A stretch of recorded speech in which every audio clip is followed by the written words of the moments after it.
आइए देखते हैं 28 मई 2020 की खास खबरें। मुख्यमंत्री योगी आदित्यनाथ ने कहा कि श्रमिकों के राशन कार्ड युद्ध स्तर पर बनवाए जाएं। अमेरिकी राष्ट्रपति डोनाल्ड ट्रंप ने कहा कि भारत और चीन के बीच विवाद को सुलझाने के लिए तैयार हैं।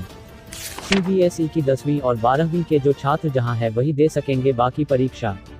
केंद्रीय कानून मंत्री रविशंकर प्रसाद ने कहा कि मजदूरों के लिए हर संभव कदम उठा रही है सरकारें। हांगकांग में गूंज रही हैं चीन से आज़ादी की मांगें। साइकिल सवार ज्योति को मिल रहा सम्मान, संघर्ष यात्रा पर बनेगी फिल्म। महाराष्ट्र में सत्ता पक्ष और विपक्ष में वाक युद्ध शुरू। 1883 में आज ही के दिन वीर सावरकर का जन्म नासिक में हुआ था। 2008 में आज ही के दिन नेपाल में 240 साल पुरानी राजशाही का अंत हुआ था। मध्य प्रदेश से आगे बढ़ रही है टिड्डी का दल, यूपी और महाराष्ट्र में प्रवेश। मुख्यमंत्री योगी आदित्यनाथ ने कहा कि टिड्डी दल से निपटने में ढिलाई ना बरतें। आईसीसी बैठक में लगेगी मुहर। टी20 विश्व कप के भविष्य पर फैसला आज। गर्मी ने किया बेहाल, आज से राहत के आसार हो सकते हैं।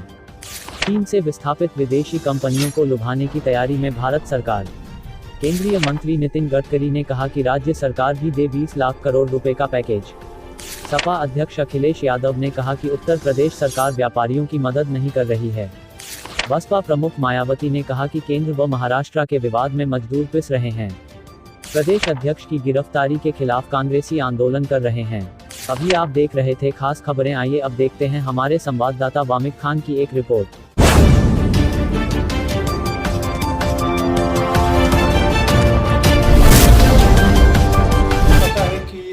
परेशानी के वक्त न जाने कितने उद्योग बंद हो गए हैं, बड़ी बड़ी इंडस्ट्रीज़, बड़ी बड़ी फैक्ट्रीज़ बंद हो गई हैं। इसी माहौल में आपको सरकार अलग अलग घोषणाएं कर रही है कि वो इस इंडस्ट्री के लिए ये कर रही है, उस इंडस्ट्री के लिए लोन दे रही है। तो आइए हमारे साथ फिल्म इंडस्ट्री के एक बहुत ही मशहूर कलाकार बैठे हुए, उनसे बात करते हैं कि सरकार उनकी क्या व्यूज़ हैं, क्या उनकी प्रतिक्रिया है सरकार के इस टाइप की जो अनाउंसमेंट हो रही हैं कि फिल्म इंडस्ट्री के लिए सरकार को क्या क्या करना चाहिए। सर, आपका बहुत बहुत स्वागत है। सर, सबसे पहले ये बताइए कि जो इंडस्ट्री पे जो इतना आफत आई हुई है कि बड़ी बड़ी फिल्में जो OTT प्लेटफॉर्म पर रिलीज़ हो रही हैं, तो जो आने वाला वक्त है, आने वाला माहौल है, आपकी क्या प्रतिक्रिया है इस पर? देखिए, एक ज़माने से हम लोगों की क्या, राजन जी के ज़माने से और उससे भी पहले से लोगों की कोशिश रही कि फिल्म इंडस्ट्री को सरकार दर्जा दे, लेकिन सरकार ने आज तक उसको दर्जा नहीं दिया। रही फिल्म इंडस्ट्री की बात, तो मेरे ख्याल से कोई इंडस्ट्री इतने टैक्सेस नहीं पेड करती है, चाहे वो वर्कर हों, चाहे एक्टर हों, चाहे डायरेक्टर्स हों, चाहे प्रोड्यूसर्स हों। हम सब सरकार को पैसा देते हैं, सरकार को मजबूत करते हैं। और इस कठिन वक्त में जो डेली वेजेज आर्टिस्ट हैं या जो स्टाफ है, लाइटमैन है, असिस्टेंट कैमरामैन हैं, तो सरकार को इनके लिए आगे आना चाहिए। जिस तरह से जो स्थिति आज देश में मजदूरों की है, उससे बदतर स्थिति हमारे फिल्म के अंदर जो डेली वेजेस के काम करने वाले लोग हैं उनकी है। तो सरकार को इसमें आगे बढ़ करके उसमें मदद करनी चाहिए और कुछ ऐसा कदम उठाना चाहिए कि हमको भी लगे कि हम भी आपका ही अंग हैं। नहीं, मेरा ये पूछने का मतलब है कि आपकी तरफ से क्या एक being a film fraternity, what you suggest, मतलब क्या आप सरकार से रिक्वेस्ट करेंगे कि वो आपकी इंडस्ट्री के लिए ये करे, लोन दे या सब्सिडीज़ को इंक्रीज करे? क्या देखिए, सरकार लोन दे या सब्सिडीज़ दे, इससे हमारा हला भला नहीं होने वाला। हमारा हला भला तभी होगा जब लोग इस बीमारी से, इस चीज़ से निजात पाएंगे, लोग थिएटर आएंगे, पिक्चरें बनेंगी, पिक्चरें देखी जाएंगी, तो ही होगा। रहा सवाल सरकार लोन दे और सरकार चीज़ें दे, इसका वक्त अभी नहीं है।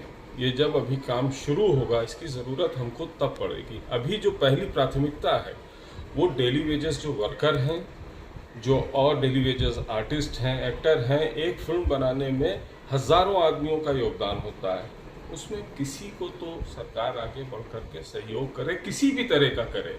हम ये गर्व से कह सकें कि सरकार ने हमारे लिए सोचा, जैसे हम सरकार के लिए सोचते हैं, ईमानदारी से टैक्सेस देते हैं, ईमानदारी से अपनी ड्यूटीज़ निभाते हैं, हम कहीं शूटिंग करते हैं, परमिशन लेते हैं, हम सारी चीज़ें जैसे हम तरीके से करते हैं, तो हम भी आपका और आपका अंग हैं, आपके देश का अंग हैं। हम आपको हंसाना चाहते हैं, आपको रुलाना चाहते हैं, तो हमारे दुख दर्द को भी हम आशा करते हैं हमारी सरकारें समझें और हमारे लिए आगे बढ़कर आएँ। हमें आपकी मदद की ज़रूरत है। लेकिन सर जैसे कि लोगों ने पीएम रिलीफ फंड के लिए बड़े बड़े फिल्म स्टार्स ने, मैं नाम नहीं लेना चाहूँगा, उन्होंने रिलीफ फंड्स में दिए, लेकिन किसी ने भी आर्टिस्ट रिलीफ फंड के लिए कोई भी ऐसा बड़ा डोनेशन नहीं दिया। तो इस के बारे में आप क्या कहना चाहेंगे? देखिए, जिस तरह से आप किसी का नाम लेना नहीं चाहते हैं, मैं भी किसी का नाम नहीं लेना चाहता। उन्होंने आर्टिस्टों के लिए बहुत किया, अपने स्तर पे किया, सरकार के लिए भी किया, देश के लिए भी किया। एक दो नहीं, हज़ारों करोड़ रुपया सरकार को उन्होंने डोनेट किया और उतना ही पैसा उन्होंने इंडस्ट्री में वर्कर को बंद मुट्ठी दिया, जिसकी वजह से आज सांस ले रहे नहीं। आप सोच नहीं सकते कि कितने लोग सुसाइड करते, कितने लोग आत्महत्या करते। कि देखिए क्या है, ईएमआई देनी है, बैंक के कर्जे देने हैं, गाड़ी की किस्तें देनी है, बच्चों की पढ़ाई है, फर्नीचर्स है, ये सब चीज़ें सरकार तो कह रही कि फ़ीस माफ़ हो गई, ये माफ़ हो गई, लेकिन ग्राउंड लेवल पे ये सच नहीं है। किसी स्कूल की फ़ीस नहीं माफ़ हुई है। मैं अपने बच्चों की बात करता हूँ, मेरे स्कूल से रोज़ मेल आते हैं फ़ीस के लिए, तो मैं उसका जवाब ये देता हूँ कि जब लॉकडाउन खुलेगा तो मैं फ़ीस सबमिट करूँगा। तो कम से कम कुछ नहीं तो हमारी इतनी मदद तो की जाए कि हमारे बच्चों की फ़ीसें माफ़ की जाएं, लोन में हमको रियायत दी जाए। जो कहा जा रहा है वो ग्राउंड लेवल पे किया जाए। ये थे हमारे साथ फिल्म अभिनेता मंजुल आज़ाद जी, और इनकी बातें कुछ हद तक ये सही हैं कि हमारी सरकार को अभी जो प्राथमिक लेवल पे जो चीज़ें अरेंज करनी है वो करते रहे। मैं वामे खान, फ्रेंड्स समय न्यूज़, कैमरामैन संतराम यादव।